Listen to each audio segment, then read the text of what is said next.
বৰ্গ আৰু বৰ্গমূলৰ ইয়াৰ আগৰ ভিডিঅ'ত আমি বৰ্গ কাক কয় চাইছিলোঁ, তাৰ পূৰ্ণ বৰ্গ কাক কয়। তাৰ উপৰিও আমি পাইছিলোঁ যে বৰ্গৰ ধৰ্মখিনি চাইছিলোঁ, তাৰ ওপৰত কিছুমান চানেকি উলিয়াইছিলোঁ। কিছুমান সংখ্যাৰ একে টাইপৰ সংখ্যাৰ আমি কেনেকৈ বৰ্গকেইটা সহজে উলিয়াব পাৰোঁ। তাৰ উপৰিও আজি আমি বৰ্গ সহজে উলিওৱাৰ আৰু দুটা উপায় শিকিম, আৰু আমাৰ বৰ্গৰ সহায়ত আমি আমাৰ কিছুমান পূৰণ কেনেকৈ সহজ কৰিব পাৰোঁ সেইটো চাম। তাৰ কাৰণে আমাৰ কেইটামান বীজগণিতীয় অভেদ জানিব লাগিব। সেই অভেদকেইটা আমাৰ পিছৰ পাঠ তোমালোকৰ বীজগণিতীয় ৰাশি আৰু অভেদত আমি পাম, কিন্তু আমি মই অভেদকেইটা আগতেই দি দিছোঁ। এই অভেদকেইটা কেনেকৈ পাম, কেনেধৰণে ওলাব, সেইটো পিছৰ যেতিয়া মই বীজগণিতীয় ৰাশি আৰু অভেদ পঢ়াম সেইটো সময়ত দেখাই দিম। প্ৰথমটো হ'লগৈ a যোগ b, য'ত a আৰু b দুটা স্বাভাৱিক সংখ্যা, তেনেহ'লে a যোগ b হোল স্কুৱেৰ সমান, মানে গোটেইটোৰ ওপৰতে স্কুৱেৰ আছে, সেইটো হ'বগৈ 2 × a × b plus b square. a minus b whole square equal to a square minus twice ab plus b square. a square আৰু b স্কুৱেৰৰ আগত কিন্তু ইয়াত প্লাছটো মাইনাছ হ'ল, কিন্তু a স্কুৱেৰ আৰু b স্কুৱেৰৰ আগত আমাৰ চিনটো প্লাছে থাকিলে, কাৰণ যেতিয়া এটা সংখ্যাৰ বৰ্গ কৰা হয়, যদিও সেইটো আমাৰ সংখ্যাটো ঋণাত্মক সংখ্যা হয়, তেনেহ'লেও আমাৰ বৰ্গটো কি হ'ব, ধনাত্মক হ'ব। কিন্তু এই মাজৰ এইটো ঋণাত্মক হৈ যাব, মাইনাছ টুৱাইছ ab, আৰু এটা হ'লগৈ a square minus b square equal to a plus b into a minus b।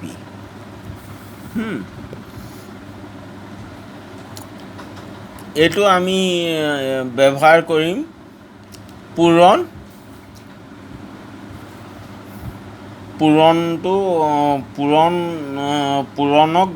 বৰ্গৰ সহায়ত উজু কৰিবলৈ, আৰু এই দুটাক ব্যৱহাৰ কৰিম আমি এতিয়ালৈকে কি বৰ্গ উলিয়াবলৈ ক'লে, যদি মই এটা সংখ্যা দিওঁ 6 বৰ্গ, তেনেহ'লে আমি কি কৰোঁ, 6 পূৰণ 6 কৰোঁ, তেতিয়া 36 পালোঁ, হয়নে নহয়? এই সৰু সংখ্যাবোৰৰ কাৰণে আমাৰ কৰিবলৈ সহজ হয়। কিন্তু ধৰি লৈছোঁ যে ডাঙৰ সংখ্যা দুটা দিয়া আছে, যেনেধৰণে ধৰি লোৱা 299 বৰ্গ লাগে আৰু 401 বৰ্গ লাগে। এই দুটা বৰ্গ কৰিবলৈ 299 যদি 299 লগত পূৰণ কৰোঁ, সেইটো বহুত সময় লাগিব, হয়নে নহয়? সেইকাৰণে আমি 299টোক কেনেকৈ কৰিব পাৰোঁ চাই লওঁ। 299 বৰ্গ আছে, 299কে আমি কি ধৰণে লিখিব পাৰোঁ, ব্ৰেকেটত লিখিব লাগিব, কাৰণ 299টো আছে। ইয়াক আমি 300 বিয়োগ 1 লিখিব পাৰোঁ, 300 বিয়োগ 1, এই গোটেইটোৰ ওপৰতে বৰ্গ পৰিব, কাৰণ 299ৰ ওপৰত বৰ্গ আছে। 299ক আমি 299 নিলিখি 300 বিয়োগ 1 লিখিলোঁ, সেইকাৰণে ইয়াতো ব্ৰেকেটটো দি দিছোঁ, তেনেহ'লে বুজিবলৈ। ব্ৰেকেটৰ ভিতৰতো একে থাকিলে হয় নে নহয়? এতিয়া আমি চাওঁ এইটো চোৱা a মাইনাছ বি হোল স্কুৱাৰৰ অভেদটোৰ লগত একেই হয়নে নহয়, একে আৰ্হিত পৰিছে নে নাই? তেনেহ'লে কি লিখিব পাৰোঁ, a মাইনাছ বি হোল স্কুৱাৰৰ আমাৰ অভেদটোৰ কি আছিলে সমান a স্কুৱাৰ minus twice ab plus B square. a square মানে কি হ'ব 300 বৰ্গ বিয়োগ ব্ৰেকেট দি দিছোঁ ইয়াত 2 পূৰণ a মানে কিমান আছে 300 পূৰণ বিটো কি 1 যোগ বি বৰ্গ আছে বি মানে কি 1 হয় 1 বৰ্গ হ'ল।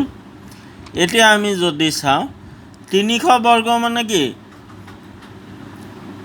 এইটো উলিয়াবলৈ একেবাৰে ইজি। এইটো তোমালোকক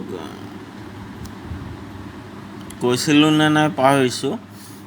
যেতিয়া এটা সংখ্যাৰ শেষত শূন্য থাকে তেতিয়া আমি শূন্যকেইটাৰ প্ৰথমতে বৰ্গ নকৰোঁ, অকল যিটো সংখ্যা শূন্যৰ বাহিৰে যিকেইটা সংখ্যা আছে সেইটোৰ বৰ্গ কৰিম। ইয়াত শূন্যৰ বাহিৰে কি আছে 3 আছে, 3ৰ বৰ্গ কিমান 9। ইয়াত শূন্যৰ সংখ্যা কেইটা আছে 2টা, ইয়াত কেইটা আহি যাব 4টা। কেনেকৈ আহিলে কৈ দিছোঁ 10 পূৰণ 10 মানে কি 100 হয়নে নহয়? তেনেকৈ 300 পূৰণ 300 লিখিলে এইটোক আমি 3 পূৰণ 100 পূৰণ 3 পূৰণ 100 লিখিব পাৰোঁনে নাই?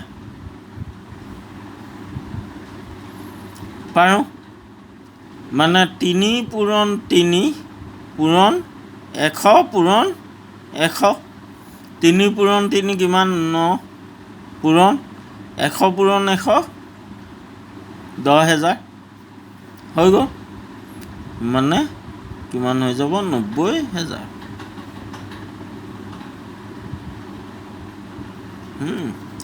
হৈ গ'ল। বিয়োগ 2 পূৰণ 300 600 পূৰণ 1 মানে কি 600 পূৰণ 1 600 হ'ব বিয়োগ আৰু যোগ 1 হ'ল। এতিয়া 90,000ৰ পৰা 600ক যদি আমি বিয়োগ কৰোঁ কিমান পাম আমি 0,0498 যোগ 1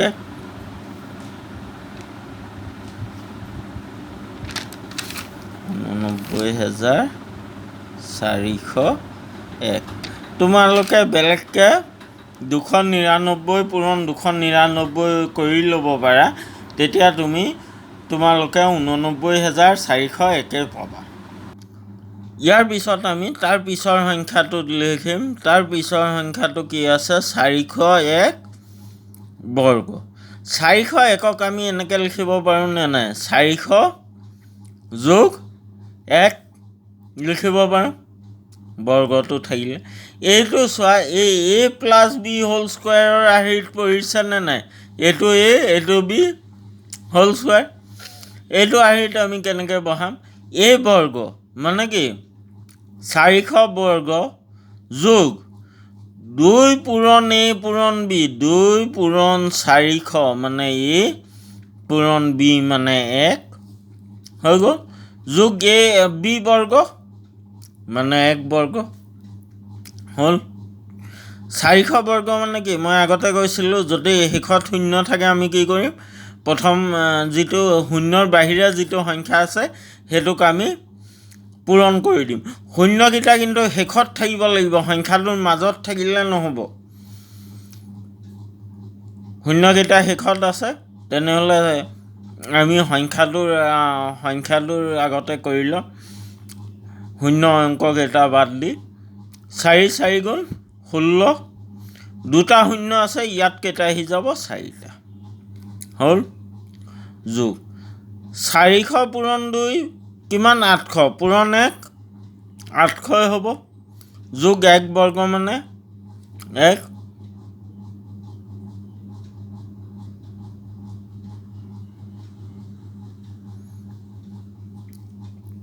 এইটো গোটেইটোক যোগ কৰিলে আমি পাম 1,60,801। তোমালোকে বেলেগকৈ কৰি ল'ব পাৰা, তোমালোকে 401 পূৰণ 401 কৰি ল'ব পাৰা। তেনেহ'লে তাৰপিছত চাব পাৰা যে আমি উত্তৰটো একেই পাইছোঁ নে নাই, 1,60,801 পাইছোঁ নে নাই, তোমালোকে বেলেগ ধৰণে চাই ল'ব পাৰা।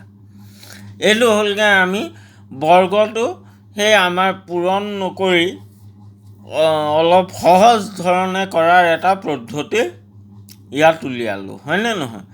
তাৰ উপৰিও আমি বৰ্গৰ সহায়ত কিছুমান পূৰণ আমি সহজ কৰি দিব পাৰোঁ। যদি আমাৰ পৰস্পৰ দুটা যুগ্ম সংখ্যা বা পৰস্পৰ দুটা অযুগ্ম সংখ্যাৰ পূৰণ থাকে, তেনেহ'লে কেনেকৈ কৰিব পাৰোঁ চাওঁ। পৰস্পৰ দুটা অযুগ্ম সংখ্যা লৈ লৈছোঁ 11 পূৰণ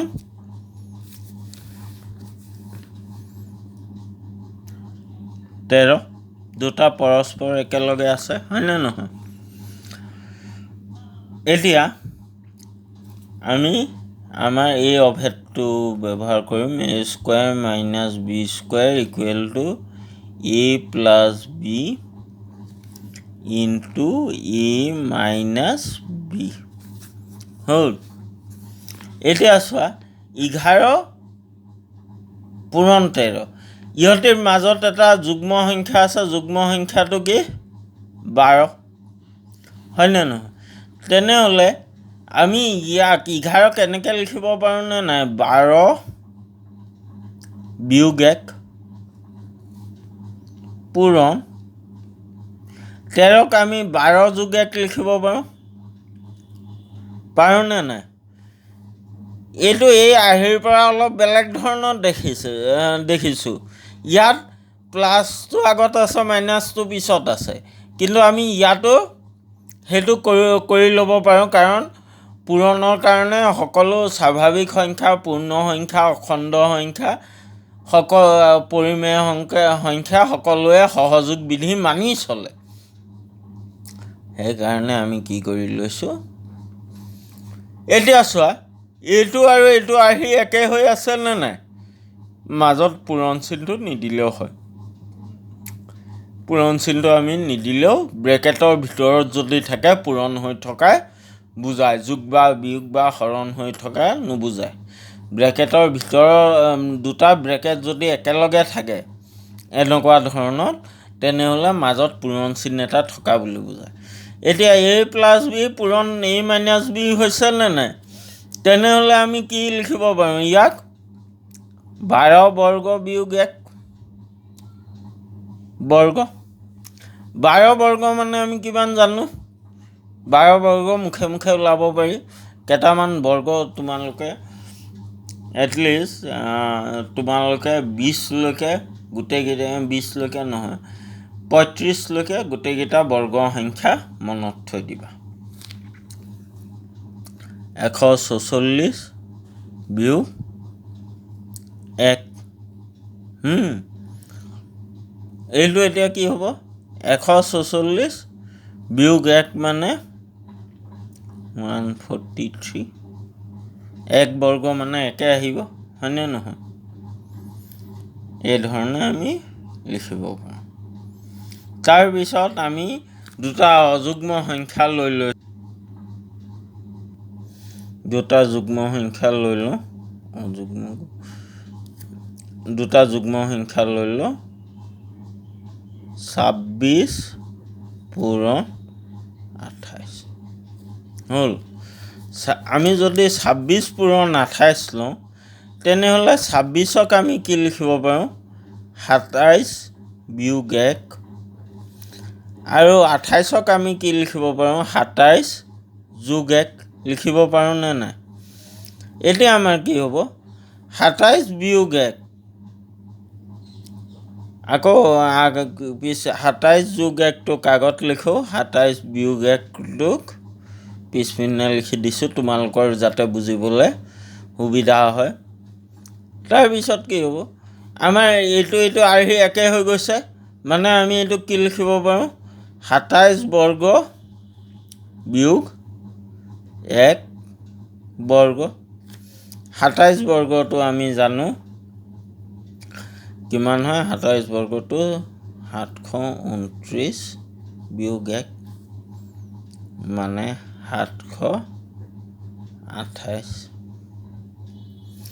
তোমালোকে এই দুটা পূৰণ কৰি চাব পাৰা। 11 পূৰণ 13 কৰিলে 134 হ'ব আৰু 26 পূৰণ 28 কৰিলে 728 হ'ব। তাৰপিছত এতিয়া আমি ইয়ালৈকে তোমালোকে মই ধাৰণা কৰিছোঁ বুজি পাইছা কি ধৰণে কৰা হৈছে। তাৰ ওপৰত আমি এতিয়া চাম পাইথাগোৰীয় তৃতীয়ৰ বিষয়ে। পাইথাগোৰীয় তৃতীয় কাক কোৱা হয়?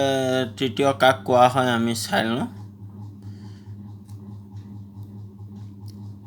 এইটোৰ কাৰণে আমি প্ৰথমতে সমকোণী ত্ৰিভুজ এটা লৈ লৈছোঁ। আমি আগতে পাই আহিছিলোঁ পাইথাগোৰীয় থিওৰামটো কি, হয়নে নহয়? এতিয়া আমি পাইথাগোৰীয় তৃতীয় কাক কোৱা হয়? যিকোনো তিনিটা সংখ্যা যাক আমি এটা সমকোণী ত্ৰিভুজৰ তিনিটা বাহুৰ দৈৰ্ঘ্য হিচাপে লিখিব পাৰোঁ, তেনেকুৱা সংখ্যাকে আমি পাইথাগোৰীয় তৃতীয় বুলি কওঁ। বা এনেকুৱা যিকোনো তিনিটা স্বাভাৱিক সংখ্যা, স্বাভাৱিক সংখ্যা হ'ব লাগিব। পৰিমেয় বা পূৰ্ণ সংখ্যা হ'লে নহ'ব বা অখণ্ড সংখ্যা হ'লেও নহ'ব। পাইথাগোৰীয় তৃতীয় হ'বলৈ হ'লে প্ৰথম কথা স্বাভাৱিক সংখ্যা হ'ব লাগিব আৰু দ্বিতীয়তে কি হ'ব লাগিব? তিনিটা স্বাভাৱিক সংখ্যা যাক আমি এটা সমকোণী ত্ৰিভুজৰ বাহু তিনিটা হিচাপে দেখাব পাৰোঁ বা ইয়াক এনেধৰণেও ক'ব পাৰোঁ, এনেকুৱা তিনিটা স্বাভাৱিক সংখ্যা যি পাইথাগোৰীয় সূত্ৰটো মানি চলে।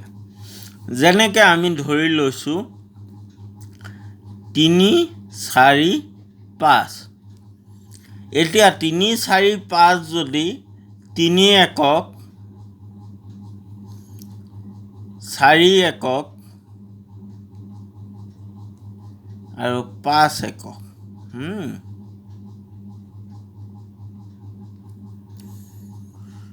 যদি এই সমকোণী ত্ৰিভুজটোৰ বাহু হ'ব লাগে, কাৰণ অতিভুজটো আটাইতকৈ দীঘলীয়া হ'ব, এইকাৰণে আটাইতকৈ ডাঙৰ সংখ্যাটো অতিভুজটোত দিম, বাকী দুটা যিকোনো দুটা বাহুত দিলোঁ, হয়নে নহয়? মানে এতিয়া কি হ'ব লাগিব? যদি সমকোণী ত্ৰিভুজৰ তিনিটা বাহু হিচাপে থাকিব লাগে, তেনেহ'লে কি হ'ব লাগিব? বাহু দুটাৰ বৰ্গৰ যোগফল মানে 3 বৰ্গ যোগ 4 বৰ্গ সমান কি হ'ব লাগিব? 5 বৰ্গ হ'ব লাগিব। চাওঁ হয়নে নহয়। 3 বৰ্গ মানে কি? 9 যোগ 4 বৰ্গ মানে কি?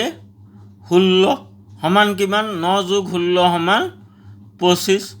25 মানে কি আকৌ? 5 বৰ্গই হয়, হয়নে নহয়? মানে আমি কি পালোঁ? 3, 4 আৰু 5 এই তিনিটা কি হয়? পাইথাগোৰীয় তৃতীয় হয়। ইয়াৰ উপৰিও বেলেগ সংখ্যা থাকে, যেনেকৈ আমি ধৰি ল'ব পাৰোঁ যে 6, 8, 10 এই তিনিটাও কি? পাইথাগোৰীয় তৃতীয়। কিয়? 6 বৰ্গ যোগ 8 বৰ্গ সমান কি হয়? 36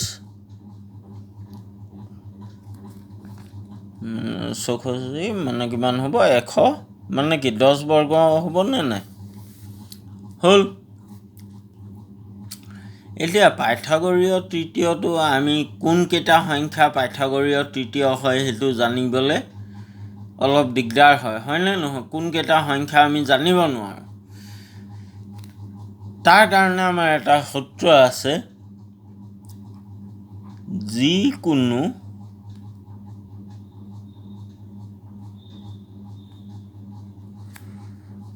স্বাভাৱিক সংখ্যা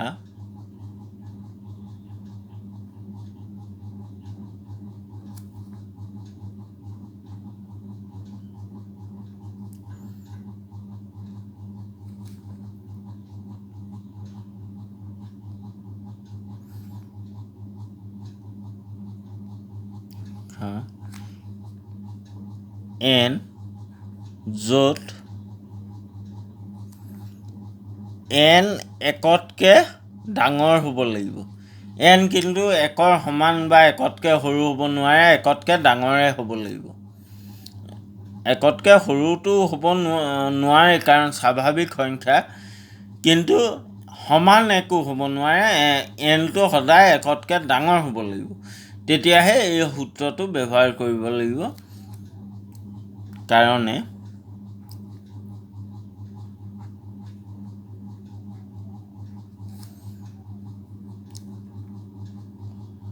টু পি ন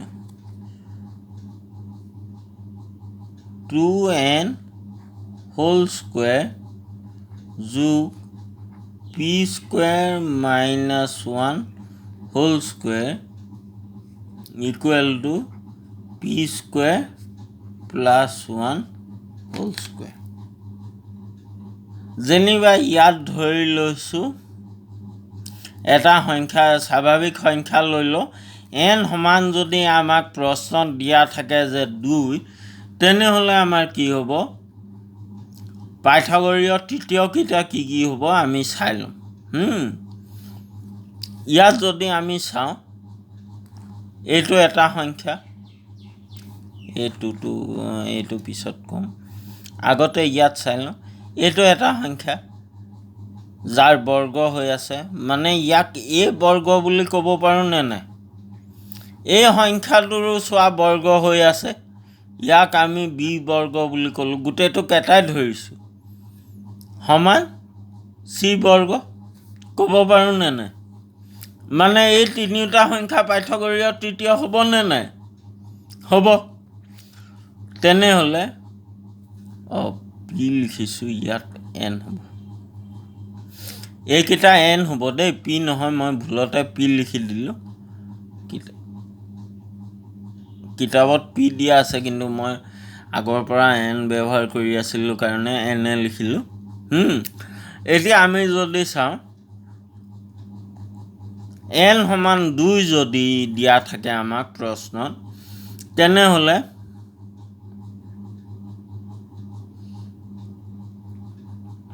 আমাৰ পাইথাগোৰীয় তৃতীয়টো কি হ'ব? 2n হোল স্কুৱেৰ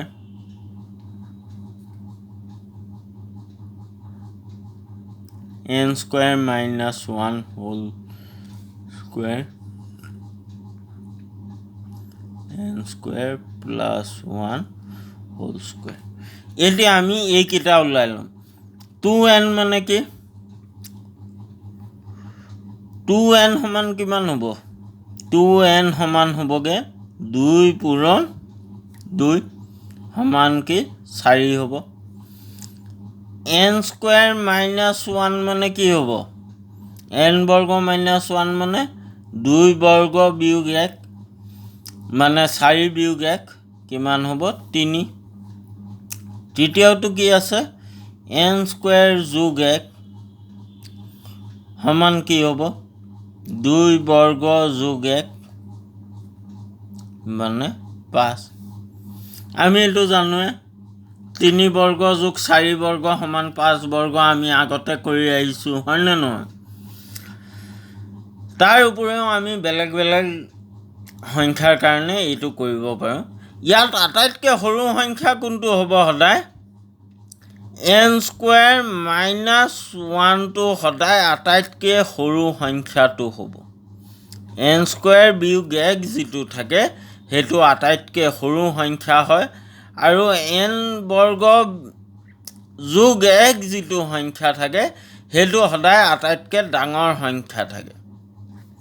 এইটো ডাঙৰ, আৰু 2n-টো মাজত থাকে মানে n স্কোৱাৰ যোগ 1টো আটাইতকৈ ডাঙৰ তাতকৈ সৰু 2n 2n-তকৈ সৰু n স্কোৱাৰ মাইনাছ 1 সংখ্যাটো এতিয়া যেনিবা আমাক এটা প্ৰশ্ন দিয়া আছে প্ৰশ্নটো মই লিখি লৈছোঁ তাৰপিছত আকৌ ভিডিঅ'টো কৰি দিম ইয়াত আমাৰ এটা প্ৰশ্ন দিয়া আছে এটা পাইথাগোৰীয় তৃতীয় লিখা যাৰ আটাইতকৈ সৰু সংখ্যাটো 8 এতিয়া পাইথাগোৰীয় তৃতীয় হ'বলৈ হ'লে আমি পাইথাগোৰীয় তৃতীয় যিকোনো সংখ্যাৰ কাৰণে ওলাবলৈ সূত্ৰটো জানো টুৱাইচ n স্কোৱাৰ যোগ n স্কোৱাৰ বিয়োগ 1 হোল স্কোৱাৰ সমান n স্কোৱাৰ যোগ 1 হোল স্কোৱাৰ হয়নে নহয় কিন্তু ইয়াত আমাক কি কোৱা আছে পাইথাগোৰীয় তৃতীয় এটা লিখিবলৈ দিয়া হৈছে যাৰ আটাইতকৈ সৰু সংখ্যাটো 8 ইয়াত যদি আমি চাওঁ আমি কোনটো তৃতীয়ৰ কোনটো পদক আটাইতকৈ সৰু পাইছিলোঁ n স্কোৱাৰ বিয়োগ 1 মানে আমাক কি দিয়া আছে n স্কোৱাৰ বিয়োগ 1 সমান কি দিয়া আছে 8 হয়নে নহয় মানে কি হ'ব ইয়াক সমীকৰণৰ সহায়ত আমি অলপ উজু কৰি ল'ম n বৰ্গ সমান কি হ'ব 8 যোগ 1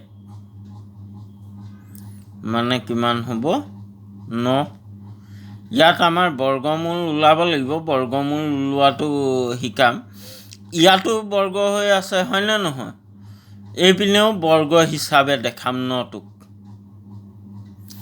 9টোক কাৰ বৰ্গ হিচাপে দেখাব পাৰোঁ 3ৰ বৰ্গ হিচাপে দেখাব পাৰোঁ নে নাই তেনেহ'লে কি হ'ব এতিয়া বৰ্গ এই ঘাতকেইটাক আমি কাটি দিব পাৰোঁ ভূমিকেইটা থাকি যাব যদি ঘাতকেইটা সমান হয় সমীকৰণৰ সদায় মনত থবা দুয়ো চাইডে বাওঁ হাতে আৰু সোঁ হাতে যদি ঘাতকেইটা সমান হয় তেনেহ'লে ঘাতকেইটা আমি নাইকিয়া কৰি দিব পাৰোঁ আৰু আমাৰ ভূমিকেইটা সমান হ'ব n সমান 3 হ'ব হ'ল n সমান পাই গ'লোঁ মানে আমাৰ বাকী সংখ্যাকেইটা কি হ'ব এটা হ'বগৈ 2n আৰু এটা হ'বগৈ n স্কোৱাৰ যোগ 1 হয়নে নহয় পাইথাগোৰীয় তৃতীয় হ'বলৈ হ'লে তেনেহ'লে 2n কি হ'ব 2 পূৰণ n সমান কিমান পাইছিলোঁ 3 মানে 2 3 গুণ 6 আৰু n স্কোৱাৰ যোগ 1 মানে 3 বৰ্গ যোগ 1 3 বৰ্গ 9 যোগ 1 10 মানে পাইথাগোৰীয় তৃতীয়টো কি হ'ব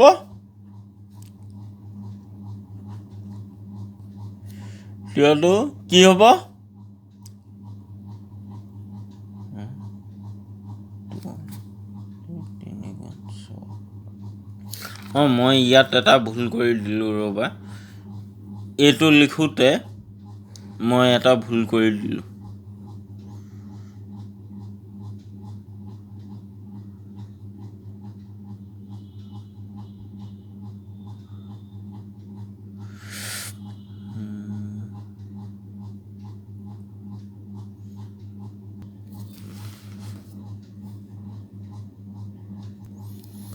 ইয়াত মোৰ এটা ভুল হৈ গৈছিলে তোমাৰ nৰ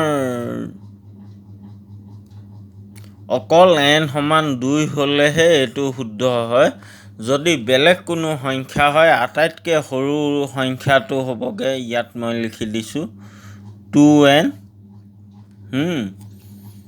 সৰু হ'ব আটাইতকৈ তাৰপিছৰটো হ'ব n স্কোৱাৰ বিয়োগ 1 আৰু তাৰ আটাইতকৈ ডাঙৰ হ'ব n স্কোৱাৰ যোগ 1 এইটো আচল কিন্তু n সমান 2 হ'লেহে n স্কোৱাৰ বিয়োগ 1টো 2nতকৈ সৰু হয় কাৰণ এইটো n স্কোৱাৰে হৈ যায় সেইকাৰণে এইটো অলপ ভুল হৈছিলে আমি কি কৰিব লাগিব আটাইতকৈ সৰু সংখ্যা মানে টুৱাইচ n সমান কি হ'ব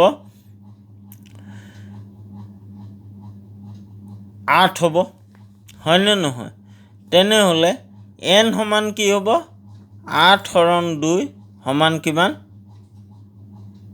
4 হ'ল n সমান 4 পালে টুৱাইচ nটো জানো 8 আছে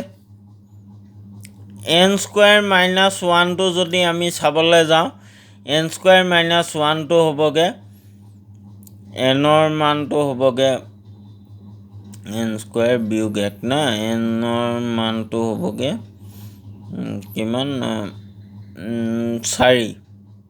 4 বৰ্গ বিয়োগ 1 মানে 16 বিয়োগ 1 15 হ'ব আৰু n স্কোৱাৰ যোগ 1টো হ'বগৈ 4 বৰ্গ যোগ 1 মানে 17 ইয়াত মোৰ এটা ভুল হৈ গৈছিলে আকৌ মই ইয়াত লিখি দিছোঁ n সমান 2 হ'লে আটাইতকৈ সৰুটো হ'বগৈ n স্কোৱাৰ মাইনাছ 1 তাতকৈ ডাঙৰ হ'বগৈ 2n আৰু আটাইতকৈ ডাঙৰ হ'বগৈ n স্কোৱাৰ প্লাছ 1 যদি n টোতকৈ ডাঙৰ হয় তেনেহ'লে আটাইতকৈ সৰু হ'বগৈ 2n তাতকৈ ডাঙৰ হ'বগৈ n স্কোৱাৰ মাইনাছ 1 আৰু আটাইতকৈ ডাঙৰটো হ'বগৈ n স্কোৱাৰ প্লাছ 1 হ'ব আজিৰ ভিডিঅ'টো ইমানতে সামৰণি মাৰিছোঁ যদি তোমালোকৰ কিবা ডাউট থাকে তোমালোকে মোক ফোন কৰি সুধিব পাৰা বা তোমালোকে মোক প্ৰশ্ন মেছেজ হিচাপেও পঠাব পাৰা হোৱাটছএপতো পঠাব পাৰা নহ'লে ইউটিউবৰ কমেণ্ট ছেকশ্যনতো দিব পাৰা আৰু ইয়াৰ ওপৰত ভিত্তি কৰি তোমালোকে অনুশীলনী 6.2 প্ৰতিটো প্ৰশ্ন কৰিব পাৰিবা বুলি আশা কৰিলোঁ